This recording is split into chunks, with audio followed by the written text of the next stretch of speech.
As I walked through the wilderness of this world, I lighted on a certain place where was a den, and I laid me down in that place to sleep. And as I slept, I dreamed a dream.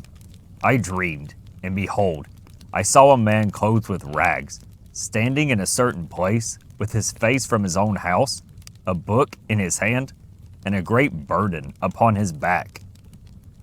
I looked, and saw him open the book, and read therein. And as he read, he wept and trembled, and not being able longer to contain, he brake out with a lamentable cry, saying, What shall I do? In this plight, therefore, he went home, and refrained himself as long as he could, that his wife and children should not perceive his distress. But he could not be silent long, because that his trouble increased. Wherefore at length he brake his mind to his wife and children, and thus began to talk to them. O my dear wife, said he, and you the children of my bowels, I your dear friend, am in myself undone by reason of a burden that lieth hard upon me.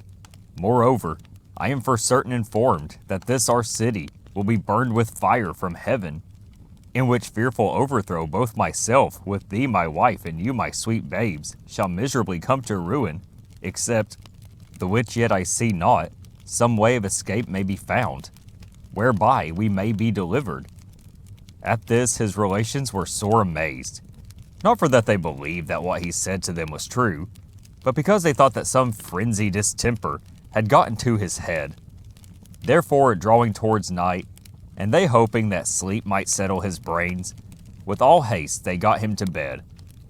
But the night was as troublesome to him as the day. Wherefore, instead of sleeping, he spent it in sighs and tears. So when the morning was come, they would know how he did. He told them worse and worse. He also set to talking to them again, but they began to be hardened. They also thought to drive away his distemper by harsh and surly carriages to him. Sometimes they would deride, sometimes they would chide, and sometimes they would quite neglect him. Wherefore he began to retire himself to his chamber, to pray for and pity them, and also to condole his own misery. He would also walk solitarily in the fields, sometimes reading, sometimes praying, and thus for some days he spent his time. Now I saw upon a time when he was walking in the fields, that he was, as he was wont, reading in his book, and greatly distressed in his mind. And as he read, he burst out, as he had done before, crying, What shall I do to be saved? I saw also that he looked this way and that way, as if he would run. Yet he stood still, because as I perceived, he could not tell which way to go. I looked then, and saw a man named Evangelist coming to him, and asked, Wherefore doth thou cry? He answered, Sir, I perceive by the book in my hand that I am condemned to die, and after that to come to judgment, and I find that I am not willing to do the first, nor able to do the second. Then said Evangelist, Why not willing to die, since this life is attended with so many evils? The man answered, Because I fear that this burden that is upon my back will sink me lower than the grave, and I shall fall into Tophet. And sir, if I be not fit to go to prison, I am not fit to go to judgment, and from thence to execution, and the thoughts of these things make me cry. Then said Evangelist, If this be thy condition, why standest thou still? He answered, Because I know not whither to go. Then he gave him a parchment roll, and there was written within, Fly from the wrath to come. The man therefore read it, and looking upon Evangelist very carefully said, Whither must I fly? Then said Evangelist, pointing with his finger over a very wide field, Do you see yonder wicket gate? The man said, No. Then said the other, Do you see yonder shining light? He said, I think I do. Then said Evangelist, Keep that light in your eye, and go up directly thereto. So shalt thou see the gate, at which when thou knockest, it shall be told thee what thou shalt do. So I saw in my dream that the man began to run. Now he had not run far from his own door, but his wife and children, perceiving it, began to cry after him to return. But the man put his fingers in his ears and ran on crying, Life, life, eternal life. So he looked not behind him, but fled towards the middle of the plain. The neighbors also came out to see him run, and as he ran, some mocked, and others threatened, and some cried after him to return. And among those that did so, there were two that resolved to fetch him back by force. The name of the one was Obstinate, and the name of the other Pliable. Now by this time, the man was got a good distance from them, but however, they were resolved to pursue him, which they did, and in a little time they overtook him. Then said the man, Neighbors, wherefore are you come? They said, To persuade you to go back with us. But he said, That can by no means be. You dwell, said he, in the city of destruction, the place also where I was born. I see it to be so, and dying there, sooner or later, you will sink lower than the grave, into a place that burns with fire and brimstone. Be content, good neighbors, and go along with me. Obstinate.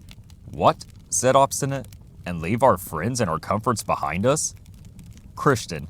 Yes, said Christian, for that was his name, because that all which you shall forsake is not worthy to be compared with a little of that I am seeking to enjoy. And if you will go along with me and hold it, you shall fare as I myself, for there where I go is enough and to spare. Come away and prove my words. Obstinate.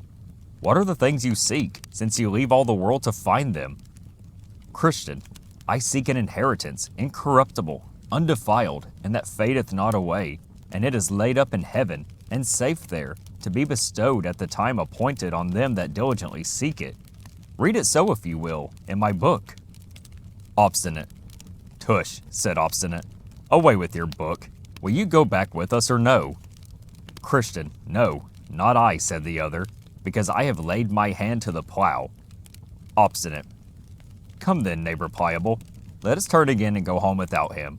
There is a company of these crazed-headed coxcombs that when they take a fancy by the end, are wiser in their own eyes than 7 men that can render a reason. Pliable. Then said Pliable, Don't revile. If what the good Christian says is true, the things he looks after are better than ours. My heart inclines to go with my neighbor. Obstinate. What? More fool still? Be ruled by me and go back. Who knows whither such a brain-sick fellow will lead you? Go back. Go back and be wise. Christian. Come with me, neighbor Pliable. There are such things to be had which I spoke of, and many more glories besides. If you believe not me, read here in this book, and for the truth of what is expressed therein, behold, all is confirmed by the blood of him who made it. Pliable. Well, neighbor Obstinate, said Pliable, I begin to come to a point. I intend to go along with this good man, and to cast in my lot with him. But my good companion, do you know the way to this desired place? Christian. I am directed by a man whose name is Evangelist, to speed me to a little gate that is before us, where we shall receive instructions about the way. Pliable. Come then, good neighbor, let us be going. Then they went both together. Obstinate. And I will go back to my place, said Obstinate, and I will be no companion of such misled, fantastical fellows. Now I saw in my dream that when Obstinate was gone back, Christian and Pliable went talking over the plain, and thus they began their discourse. Christian. Come, neighbor Pliable, how do you do? I am glad you were persuaded to go along with me. Had even Obstinate himself but felt what I have felt of the powers and terrors of what is yet unseen, he would not thus lightly have given us the back. Pliable. Come, neighbor Christian, since there are none but us two here, tell me now further what things are, and how to be enjoyed, whither we are going. Christian. I can better conceive of them with my mind than to speak of them with my tongue. But yet, since you are desirous to know, I will read of them in my book. Pliable. And do you think that the words of your book are certainly true? Christian. Yes, verily, for it was made by him that cannot lie. Pliable. Well said. And what things are they? Christian. There is an endless kingdom to be inhabited, and everlasting life to be given us, that we may inhabit that kingdom forever. Pliable. Well said. And what else? Christian. There are crowns of glory to be given us, and garments that will make us shine like the sun in the firmament of heaven. Pliable. This is excellent. And what else? Christian. There shall be no more crying, nor sorrow, for he that is owner of this place will wipe all tears from our eyes. Pliable. And what company shall we have there? Christian. There we shall be with seraphims and cherubims, creatures that will dazzle your eyes to look on them. There also you shall meet with thousands and 10,000s that have gone before us in that place. None of them are hurtful, but loving and holy, everyone walking in the sight of God and standing in his presence with acceptance forever. In a word, there we will see all the elders with their golden crowns. There we will see the holy virgins with their golden harps. There we shall see men that by the world were cut in pieces, burnt in flames, eaten of beasts, drowned in the seas, for the love that they bear to the Lord of the place, all well and clothed with immortality as with a garment. Pliable. The hearing of this is enough to ravish one's heart. But are these things to be enjoyed? How shall we get to be sharers hereof? Christian. The Lord, the governor of the country, hath recorded that in his book, the substance of which is, if we be truly willing to have it, he will bestow it upon us freely. Pliable. Well, my good companion, glad I am to hear of these things. Come on, let us mend our pace. Christian. I cannot go so fast as I would, by reason of this burden that is upon my back. Now I saw in my dream that just as they had ended this talk, they drew near to a very miry slough that was in the midst of the plain, and they being heedless did both fall suddenly into the bog. The name of the slough was Despond. Here therefore they wallowed for a time, being grievously bedewed with the dirt, and Christian, because of the burden that was on his back, began to sink in the mire. Pliable. Then said Pliable, Ah, neighbor Christian, where are you now? Christian, truly, said Christian, I do not know. Pliable. At that, Pliable began to be offended, and angrily said to his fellow, Is this the happiness that you have told me all this while of? If we have such ill speed at our first setting out, what may we expect twixt this and our journey's end?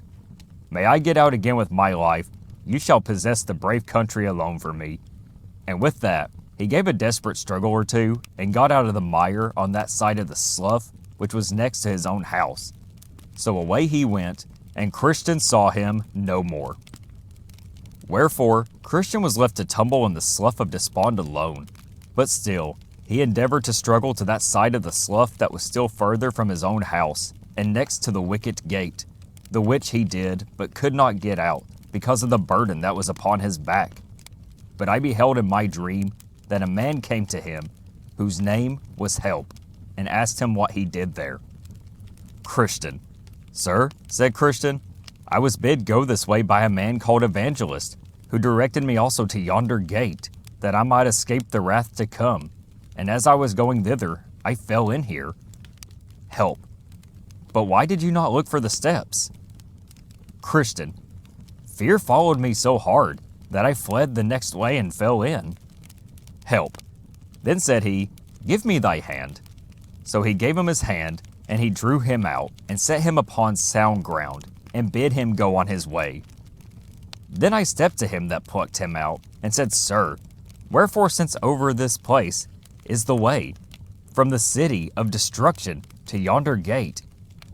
Is it that this plat is not mended, that poor travelers might go thither with more security? And he said unto me, This miry slough is such a place as cannot be mended. It is the descent whither the scum and filth that attends conviction for sin doth continually run. And therefore it is called the slough of despond. For still as the sinner is awakened about his lost condition, there ariseth in his soul many fears and doubts and discouraging apprehensions, which all of them get together and settle in this place. And this is the reason of the badness of this ground. It is not the pleasure of the king that this place should remain so bad. His laborers also have by the direction of his majesty's surveyors been for above these 1600 years employed about this patch of ground. If perhaps it might have been mended, yea, and to my knowledge, said he, here hath been swallowed up at least 20,000 cartloads, yea, millions of wholesome instructions that have at all seasons been brought from all places of the king's dominions. And they that can tell say they are the best materials to make good grounds of the place. If so be it might have been mended, but it is the slough of despond still, and so will be when they have done what they can. True, There are, by the direction of the lawgiver, certain good and substantial steps, placed even through the very midst of this slough. But at such time as this place doth much spew out its filth, as it doth against change of weather, these steps are hardly seen, or if they be, men through the dizziness of their heads step besides, and then they are bemired to purpose, notwithstanding the steps be there. But the ground is good when they are once got in at the gate. Now I saw in my dream that by this time Pliable was got home to his house again, so his neighbors came to visit him, and some of them called him wise man for coming back, and some called him fool for hazarding himself with Christian. Others again did mock at his cowardliness, saying, Surely, since you began to venture, I would not have been so base to have given out for a few difficulties. So Pliable sat sneaking among them, but at last he got more confidence, and then they all turned their tails and began to deride poor Christian behind his back, and thus much concerning Pliable.